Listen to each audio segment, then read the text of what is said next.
여러분 안녕하십니까? 한국의학통신TV입니다. 한 주간 의학계 주요 뉴스를 간추려 드리겠습니다. 국내에서 다국적 제약사들의 비정상적인 영업 행태에 대한 문제 제기는 그동안 끊이질 않아 왔습니다. 최근에는 수입 물량을 조절하기 위해서 사용기한이 임박한 의약품을 수입해 공급하는 사례가 자주 발생하자 약사 단체까지 나서 개선을 촉구하고 나섰습니다. 대한약사회는 180일에서 300일 이상 장기 처방되는 수입 의약품에 대해서 사용기한이 3개월 또는 6개월이 채 남지 않은 제품을 약국에 유통 공급하고 있어 환자의 안전을 위협할 수 있다고 지적했습니다. 또 나아가 여러 상황에서 발생할 수 있는 재고 의약품의 반품을 거부하는 등 일단 팔고 나면 끝이라는 식의 무책임한 영업 행태도 문제라면서 식약처와 관세청 등 관계당국에 적극적인 조치를 요구했습니다. 공공심야약국이 시행된 지 10여 년이 됐는데요. 점차 소비자들의 긍정적인 인식이 높아지고 있는 가운데 공공심야약국에 대한 정부의 예산 지원이 상반기 내 확정될 것이라는 관측이 나오고 있습니다. 의약품정책연구소의 공공심야약국 운영에 대한 연구 용역 결과에 따르면 현재 서울과 경기, 대전, 대구, 인천, 광주 등 전국 8개 지역에서 82곳이 운영 중입니다. 특히 가장 먼저 공공심야약국이 시작된 제주의 경우 만족도가 90%가 넘는 것으로 나타났습니다. 정부 예산 지원이 결정되면 현재 지자체별로 운영 중인 공공심야약국과는 별도로 새롭게 약국이 지정될 전망입니다. 최근에 유튜브나 SNS, 어플리케이션을 활용해서 거짓 과장 광고를 하는 의료인, 이른바 쇼닥터들로 인한 피해가 적지 않은데요. 앞으로는 이처럼 온라인과 인터넷 매체에서도 정보를 과장 허위로 전달하는 의료인에 대해서도 처벌이 가능해질 것으로 보입니다.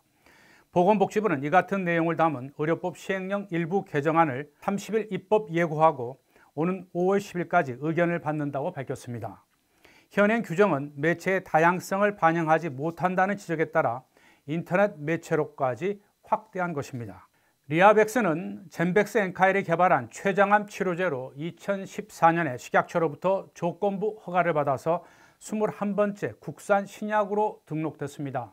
하지만 5년 만에 임상 조건을 달성하지 못해서 허가가 취소된 바 있습니다. 지난해 식약처 국정감사에서 부실 허가 의혹이 제기되자 식약처는 자체 내부 감사에 착수했는데 최근에 경찰 수사로까지 확대된 것으로 전해졌습니다. 리아벡스 허가 과정에서 식약처 출신 인사의 로비와 현직 공무원들의 연루 비리가 사실로 밝혀지면 식약처는 물론 제약업계에도 큰 파장이 예상됩니다. 다음에는 제약업계 소식입니다. 대웅제약이 개발하고 있는 코로나19 치료제 호이스타정의 임상시험이 인도네시아에서 진행됩니다. 대웅제약은 인도네시아 합작사인 대웅인피온을 통해서 인도네시아 정부 산하의 국립보건기술개발원과 코로나19 치료제 개발을 위한 양해각서를 체결했다고 지난 31일 밝혔습니다. 인도네시아 현지에서 대웅인피온 서창우 대표와 사디킨 인도네시아 보건부 장관이 체결식을 가졌는데 같은 시각 한국에서는 전승호 대웅제약 대표와 권덕철 보건복지부 장관이 화상 연결로 행사에 참석했다고 합니다. 한미약품은 항생제 타짐주가 중국 전역 의료기관에서 우선 처방 목록에 등재된다고 밝혔습니다. 타짐은 중국 정부의 고품질 인증 제도인 일치성 평가를 통과하면서 우선 처방 목록에 등재되는 혜택을 얻게 됐다고 합니다. 중국 내 외국계 제약기업 제품 가운데 일치성 평가를 통과한 항생주사제는 한미약품의 타짐이 최초이자 유일하다고 회사 관계자는 설명했습니다. SK바이오팜의 뇌전증 치료제인 세노바메이트가 최근 유럽연합 집행위원회로부터 판매 허가를 받았습니다. 국내 제약사가 독자 개발한 신약이 유럽 허가를 획득한 데 이어서 미국과 유럽 시장에 모두 진출한 사례는 세노바메이트가 처음이라고 합니다. SK바이오팜은 지난해 5월 엑스코프리라는 제품명으로 미국 시장에 직접 진출했고 유럽의 경우 시장의 특수성을 고려해서 파트너사인 안젤리니 파마를 통한 상업화를 진행하고 있습니다. 웨어러블 약물 전달 솔루션 전문기업인 이오플로우가 국내 최초이자 세계에서 두 번째로 상용화에 성공한 웨어러블 인슐린 펌프 이오 패치를 출시했습니다. 이오 패치는 당뇨 환자들의 혈당 관리를 위해서 사용되는 체외용 인슐린 주입기로 사용 편의성을 혁신적으로 개선했다는 평가를 받고 있습니다. 이번에는 제약 바이오 기업 관련 소식입니다.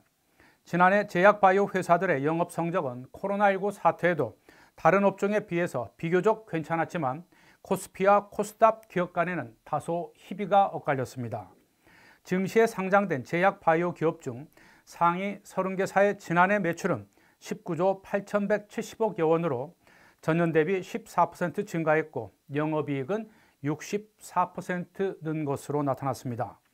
하지만 제약회사들만의 성적표를 보면 코스피와 코스닥 상장 기업 간에 차이가 있는 것으로 나타났습니다. 코스피 39개, 코스닥 35개 회사의 작년 영업이익을 살펴본 결과 코스피에 소속된 제약사들의 평균 영업이익은 전년 대비 38% 증가한 반면 코스닥 제약기업은 15% 감소한 것으로 집계됐습니다. 영업이익이 가장 많은 제약사는 코스피에서는 7,100억여 원을 달성한 셀트리온이었고 코스닥에서는 847억 원을 기록한 동국제약입니다.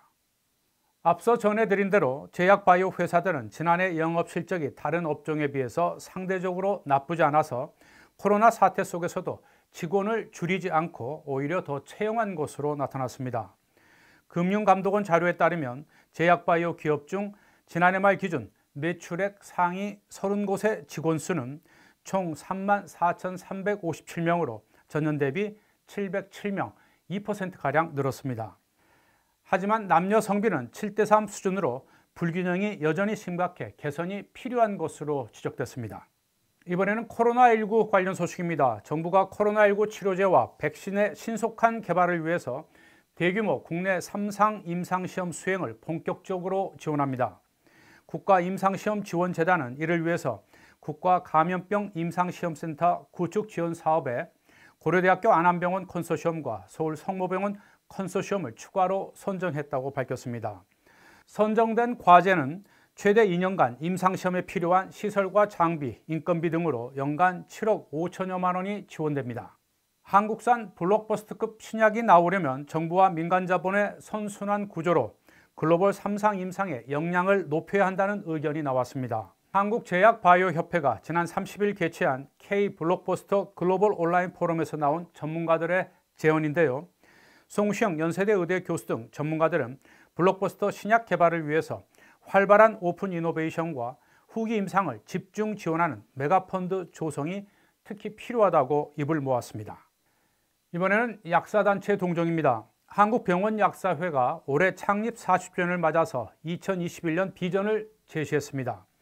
이영희 회장은 올해는 환자 안전을 최우선 목표로 코로나19 백신 접종 약물 관리 강화, 인력 기준 개발, 그리고 전문약사 제도 운영과 회원 확대를 중점 추진 과제로 내세웠습니다. 이를 위해서 코로나19 백신 접종 TF 운영과 요양병원에 근무하는 약사를 위한 교육 프로그램 제공, 전문약사 법제화 추진 등에 주력할 계획이라고 말했습니다. 이번에는 제약업계 인사 동정입니다. 명문제약은 박춘식 대표이사가 물러나고 신임 대표이사에 배철한 부사장을 선임했다고 밝혔습니다. 배철한 신임 대표이사는 명문제약 부사장과 경영지원본부장을 역임했습니다. 동아약품이 지난해 발매된 활명수 123주년 기념판 판매 수익금 전액을 대한적십자사에 기부했습니다. 이번 판매 수익금 기부는 동아약품이 진행하고 있는 생명을 살리는 물 캠페인의 일환으로 물 부족으로 생명을 위협받고 있는 세계 사람들에게 깨끗한 물과 위생 환경을 제공하기 위해서 이루어졌습니다. 지금까지 한 주간 의학계 주요 뉴스를 간추려 드렸습니다. 한국의학통신TV에 대한 많은 관심과 구독 그리고 좋아요를 부탁드립니다. 여러분 고맙습니다.